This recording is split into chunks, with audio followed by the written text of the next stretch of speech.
नमस्कार साथियों, स्वागत है आपका अपने YouTube चैनल भाषा निकेतन में। साथियों, आज हम बात करेंगे अगले प्रैक्टिस सेट पर।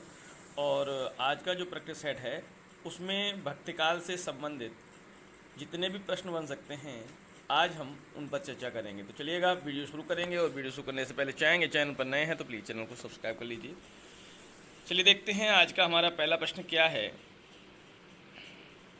पहला प्रश्न साथियों कि किस रचना को तमिल वेद कहा जाता है? तमिल वेद कहा जाता है किस रचना को? आप लोग बताएंगे।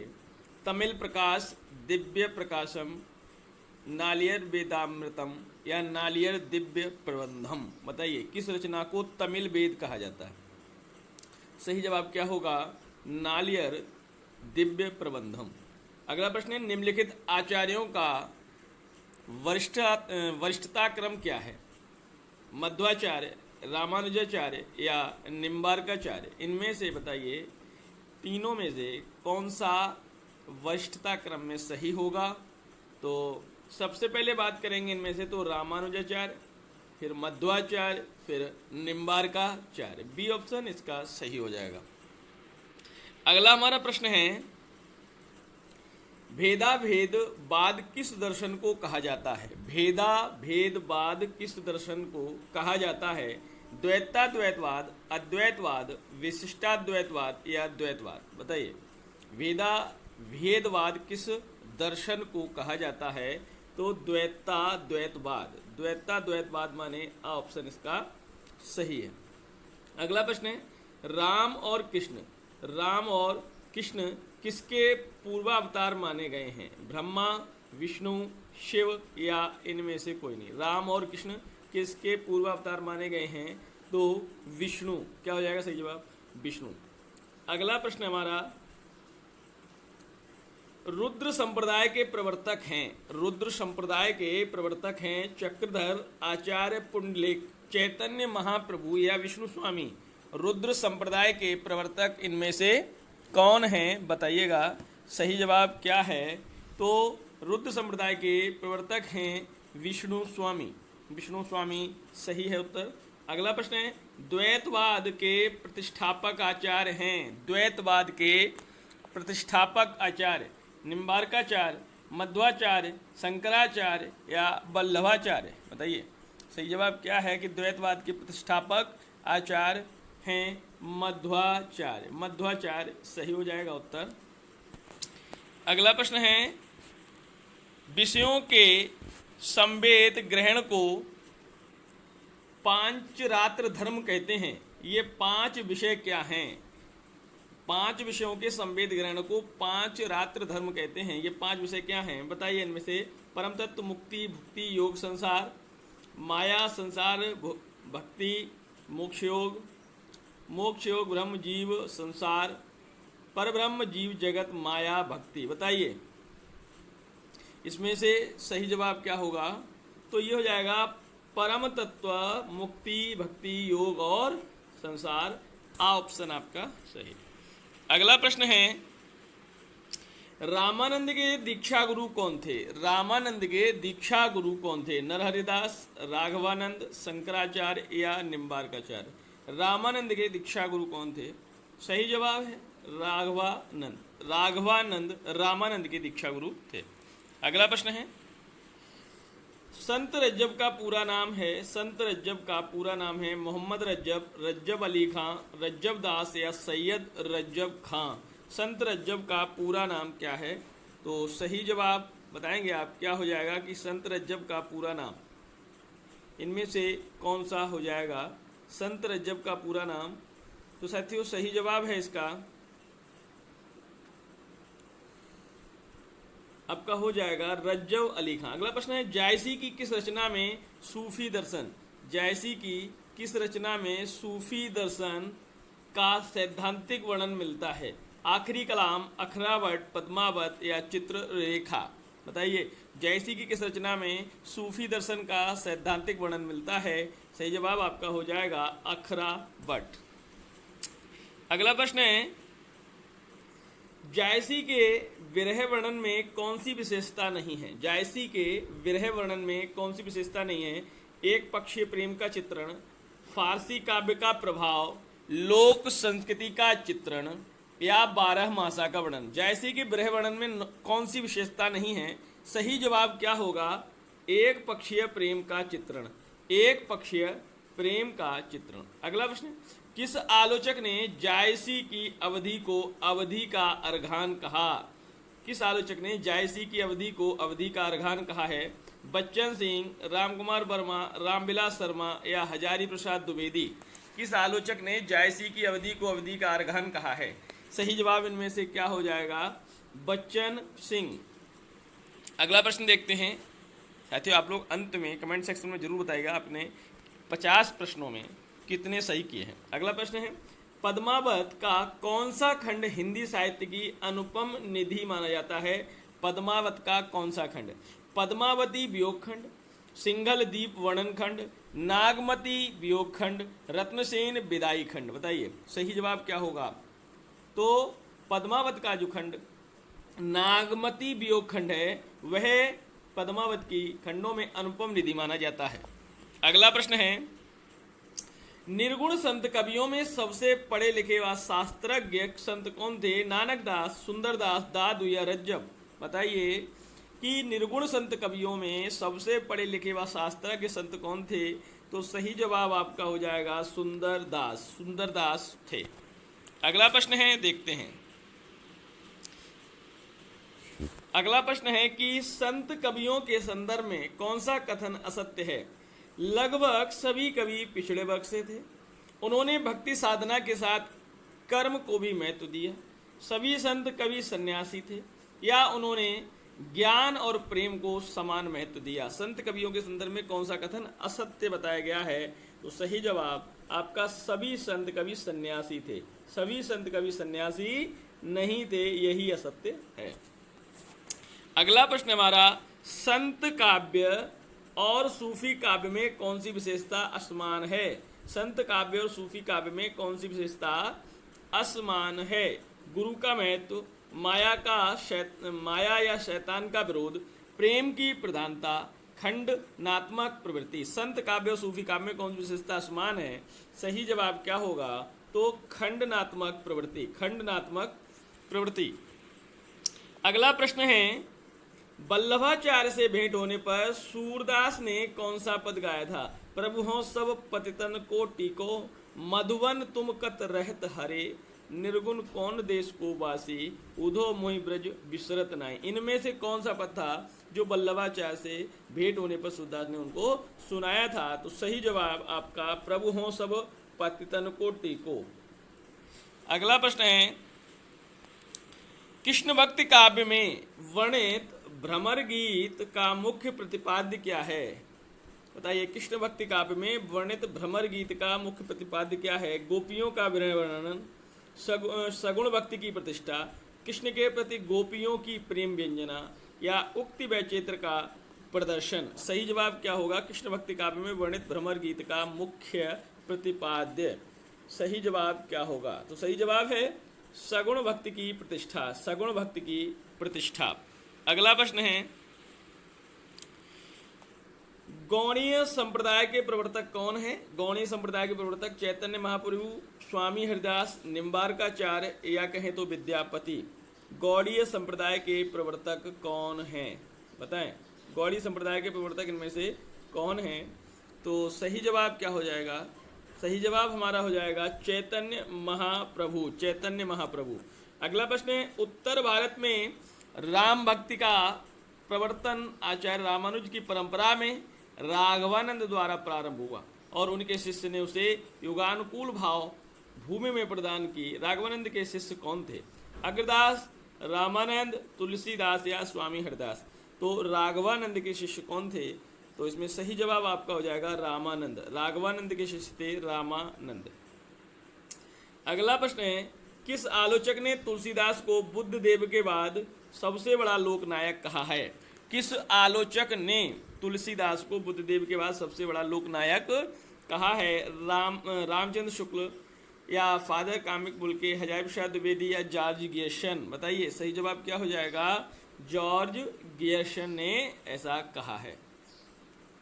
अगला प्रश्न है, कवितावली का मुख्य छंद है? कवितावली का मुख्य छंद है दोहा चौपाई, दोहा कवित्त, कुंडलिया या कवित्त सवैया? कवितावली का मुख्य छंद क्या है? कवितावली का मुख्य छंद क्या है? कवित्त सवैया, कवित्त सवैया। तुलसीदास की किस रचना को मृत्यु पीड़ा की चीख, मृत्यु पीड़ा की चीख कहा जाता है? रामाज्ञा प्रश्नावली, रामचरितमानस, हनुमान बाहुक या विनय पत्रिका? तो तुलसीदास की किस रचना को मृत्यु पीड़ा की चीख कहा जाता है? तो सही जवाब है हनुमान बाहुक, हनुमान बाहुक, जो उन्होंने अपने बीमार होने पर लिखा। अगला प्रश्न है, रामचरितमानस में प्रत्येक कांड का आरंभ किससे किया गया है? गुरु वंदना से, संत वंदना से, कवि वंदना से, मंगलाचरण से? रामचरितमानस में प्रत्येक कांड का आरंभ किससे किया गया है? तो सही जवाब है मंगलाचरण से। अगला प्रश्न है, तुलसीदास की अंतिम रचना है, तुलसीदास की अंतिम रचना हनुमान बाहुक, विनय पत्रिका, रामचरितमानस या गीतावली? तुलसीदास की अंतिम रचना कौन सी मानी जाती है? तो हनुमान बाहुक उनकी अंतिम रचना मानी जाती है। अगला प्रश्न देखते हैं। अगला प्रश्न है, तुलसीदास की किस रचना पर कालिदास के कुमार संभव का विशेष प्रभाव दिखाई पड़ता है? पार्वती मंगल, जानकी मंगल, कवितावली, गीतावली? तुलसीदास की किस रचना पर कालिदास के कुमार संभव का विशेष प्रभाव दिखाई पड़ता है? इनमें से कौन सी रचना है? तो पार्वती मंगल। अगला प्रश्न है, तुलसीदास की कौन सी रचना गीत काव्य के अंतर्गत नहीं आती? तुलसीदास की कौन सी रचना गीत काव्य के अंतर्गत नहीं आती? गीतावली, कृष्ण गीतावली, कवितावली या विनय पत्रिका? तुलसीदास की कौन सी रचना गीत काव्य के अंतर्गत नहीं आती? तो सही जवाब इसका क्या हो जाएगा? कवितावली। क्या हो जाएगा? कवितावली। अगला प्रश्न है, जानकी मंगल और पार्वती मंगल का काव्य रूप क्या है? जानकी मंगल और पार्वती मंगल का काव्य रूप क्या है? महाकाव्य, खंड काव्य, मुक्तक काव्य या गीत काव्य? बताइए, जानकी मंगल और पार्वती मंगल का काव्य रूप क्या है? तो सही जवाब आपका खंड काव्य। अगला प्रश्न, तुलसी ने अपने अभावग्रस्त बचपन का उल्लेख किस रचना में किया है? तुलसी ने अपने अभावग्रस्त बचपन का उल्लेख किस रचना में किया है?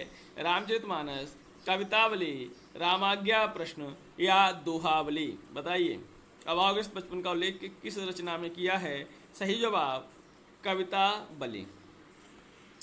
अगला प्रश्न है, रामचंद्रिका का रचना काल क्या है? रामचंद्रिका 1591, 1600 ईस्वी, 1601 ईस्वी या 1607 ईस्वी? रामचंद्रिका का रचना काल क्या है? बताएं। तो रामचंद्रिका का रचना काल है आपका 1601 ईस्वी। अगला प्रश्न देखते हैं, रामचंद्रिका में कुल कितने प्रकाश या अनुच्छेद हैं?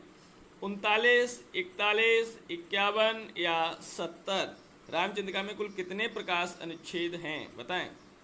सही जवाब 39 प्रकाश या अनुच्छेद हैं।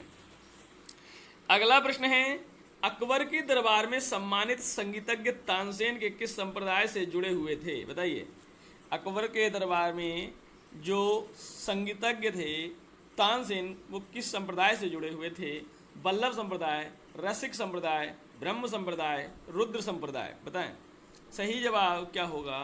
वल्लभ संप्रदाय। अगला प्रश्न है, रहीम को ज्योतिष ग्रंथ निम्नलिखित में से कौन सा है? रहीम का इनमें से ज्योतिष ग्रंथ मदनाष्टक, दोहावली, बरवै नायिका भेद या खेट कौतुक जातकम? रहीम का ज्योतिष ग्रंथ निम्नलिखित में से कौन सा है आपका इनमें से ज्योतिष ग्रंथ खेट कौतुक जातकम, खेट कौतुक जातकम। अगला प्रश्न है, रहीम का समय क्या है? रहीम का समय बताएं। रहीम का समय इनमें से क्या माना जाएगा? सन 1556 से 1627, सन 1500 से 1575, सन 1495 1570, सन 1580 1640? बताइए, रहीम का समय क्या है? तो रहीम का समय है सन 1556 से 1627। नूरजहां ने कुपित होकर किस कवि को हाथी से कुचलवा कर मरवा दिया था? बताएं। नूरजहां ने कुपित होकर किस कवि को हाथी से कुचलवा कर मरवा दिया था? रहीम, गंग, कबीर या इनमें से कोई नहीं? बताएं। नूरजहां ने कुपित होकर किस कवि को हाथी से कुचलवा कर मरवा दिया था? तो सही जवाब है गंग। सही जवाब क्या है? गंग। अगला प्रश्न है, निम्नलिखित में से नंददास की सर्वश्रेष्ठ कृति कौन सी मानी जाती है? रास पंचाध्यायी, अनेकार्थ मंजरी, सुदामा चरित या मान मंजरी। निम्नलिखित में से नंददास की सर्वश्रेष्ठ कृति कौन सी मानी जाती है? तो सही जवाब है रास पंचाध्यायी, रास पंचाध्यायी। अगला प्रश्न है, अपने पौरुष से हताश जाति के लिए भगवान की शक्ति करुणा की ओर ध्यान ले जाने के अतिरिक्त दूसरा मार्ग ही क्या था? यह कथन किस लेखक का है? अपने पौरुष के हताश जाति के लिए भगवान की शक्ति और करुणा की ओर ध्यान ले जाने के अतिरिक्त दूसरा मार्ग ही क्या था? यह कथन किस लेखक का है? रामविलास शर्मा, रामचंद्र शुक्ल, हजारी प्रसाद द्विवेदी या नंद दुलारे वाजपेयी। सही जवाब है रामचंद्र शुक्ल का कथन है। अगला प्रश्न है, किसने कबीर को रेडिकल सुधारक कहा है? रेडिकल सुधारक कहा है नामवर सिंह, बच्चन सिंह, रामविलास शर्मा, मैनेजर पांडे। किसने कबीर को रेडिकल सुधारक कहा है? सही जवाब क्या हो जाएगा? तो सही जवाब है बच्चन सिंह। सही जवाब क्या है? बच्चन सिंह। अगला प्रश्न है, सूरासो पहचानिए लरे दीन के हेत, पुरजा पुरजा कट मरे कबहू न छोड़े खेत। सूरासो पहचानिए लरे दीन के हेत और पुरजा पुरजा कट मरे कबहू न छोड़े खेत। ये दुआ किस कवि का है? कबीरदास, सूरदास, नानक देव या घनानंद। बताइए सही जवाब क्या होगा? सही जवाब है कबीर। अगला प्रश्न देखते हैं। अगला प्रश्न है, साखी सवदी दोहरा कही कहिनी उपखान और भगत निरूपई भगत कलि निंदई वेद पुराण। यह किस कवि की पंक्तियां हैं? साखी सवदी दोहरा कही कहिनी उपखान और भगत निरूपई भगत कलि निंदई वेद पुराण। बताइए रैदास, कबीर, नानक या तुलसीदास? रैदास, कबीर, नानक या तुलसीदास, किसका यह है आपका सही जवाब है? बताइए। तो सही है ये तुलसीदास का है। किसका? तुलसीदास। अगला प्रश्न है, प्रभु जी तुम चंदन हम पानी शीर्षक पद किसका है? कबीर, मीराबाई, दादू या रैदास? बताइए प्रभु तुम चंदन हम पानी। सही जवाब आपका रैदास का है। सो जोगी जाके मन में मुद्रा रात दिवस ना करे निद्रा। किसकी पंक्ति है? कबीर, मलूकदास, दादू या रज्जब? सो जोगी जाके मन में मुद्रा रात दिवस ना करे निद्रा किसका है? ये किसकी पंक्ति है? तो कबीर की हैं। किसकी हैं? कबीर।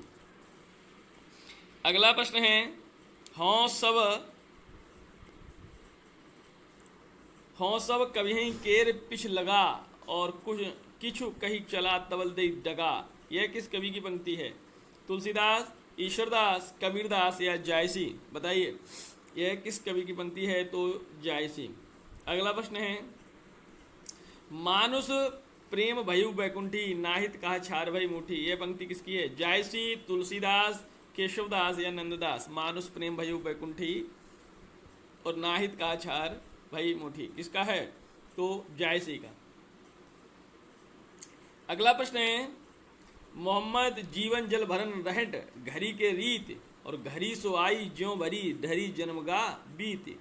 यह पंक्ति किसकी है? रहीम, रसखान, कुतुबन या जायसी?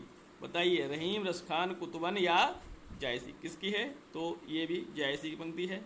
अगला प्रश्न है, भारतवर्ष का लोकनायक वही हो सकता है जो समन्वय करने का अपार धैर्य लेकर आया हो। यह कथन किस लेखक का है? रामचंद्र शुक्ल, राहुल सांकृत्यायन, हजारी प्रसाद द्विवेदी या परशुराम चतुर्वेदी? बताइए। तो सही जवाब हजारी प्रसाद द्विवेदी का यह कथन है। अगला प्रश्न है, लाज न लागत आपको दौरे आई हो साथ और दिग दिग ऐसे प्रेम को कहा कहूँ मैं नाथ। यह किसकी पंक्ति है? मीराबाई, तुलसीदास, सहजोबाई या रत्नावली? बताइए सही जवाब क्या है? लाज न लागत आपको दौरे आई हो साथ दिग दिग ऐसे प्रेम को कहा कहूँ मैं नाथ। ये रत्नावली ने किससे कहा है? तुलसीदास से कहा है। ठीक है। अगला देखते हैं प्रश्न। अगला प्रश्न हमारा, इसका स्वरूप तो प्रबंध काव्य का सा है परंतु कथा का प्रभाव प्रबंध काव्य के अनुरूप नहीं हुआ। अलंकारों को अनावश्यक महत्व दिया गया है। रामचंद्र शुक्ल का यह कथन किस ग्रंथ से के संदर्भ में है? रामचंद्रिका, रामचरितमानस, पद्मावत या पृथ्वीराज रासो? बताइए। रामचंद्र शुक्ल का यह कथन किस ग्रंथ के संदर्भ में है कि इसका स्वरूप तो प्रबंध काव्य का सा है, परंतु कथा का प्रभाव प्रबंध काव्य के अनुरूप नहीं हुआ, अलंकारों का अनावश्यक महत्व दिया गया है। बताइए, तो सही जवाब इसका क्या होगा? रामचंद्रिका। अगला प्रश्न, अगला प्रश्न है, भलो बुरो ना तू गुने, वृथा कथा कह सुने ना, रामदेव गाई है ना, देवलोक पाई है। यह पंक्ति किस कवि की है? रामानंद, तुलसीदास, केशवदास, ईश्वरदास। बताइए, सही जवाब केशवदास। आज का हमारा आखिरी प्रश्न है, यदि कहीं रमणीय सुंदर अद्वैतीय रहस्यवाद है तो में इस जिसकी भावुकता उच्च कोटि की है। रामचंद्र शुक्ल के इस कथन में रिक्त स्थान की पूर्ति करें। यदि कहीं रमणीय सुंदर अद्वैतीय रहस्यवाद है तो किस में जिसकी भावुकता उच्च कोटि की है? मलिक मोहम्मद जायसी, कबीरदास, तुलसीदास या सूरदास। बताइए, भावुकता उच्च कोटि की किसकी है? मलिक मोहम्मद जायसी इसमें सही जवाब होगा। तो साथियों, ये थे हमारे 50 प्रश्न और भक्ति काल से संबंधित जितनी भी प्रश्नोत्तरी थी हमने आपसे साझा की। तो साथियों, आपके इन 50 प्रश्नों में आज आपने कितने सही किए हैं तो जल्दी से कमेंट सेक्शन में लिख दीजिएगा। तो फिर मिलते हैं अगले वीडियो और अगले टेस्ट के साथ। तब तक के लिए नमस्कार, धन्यवाद।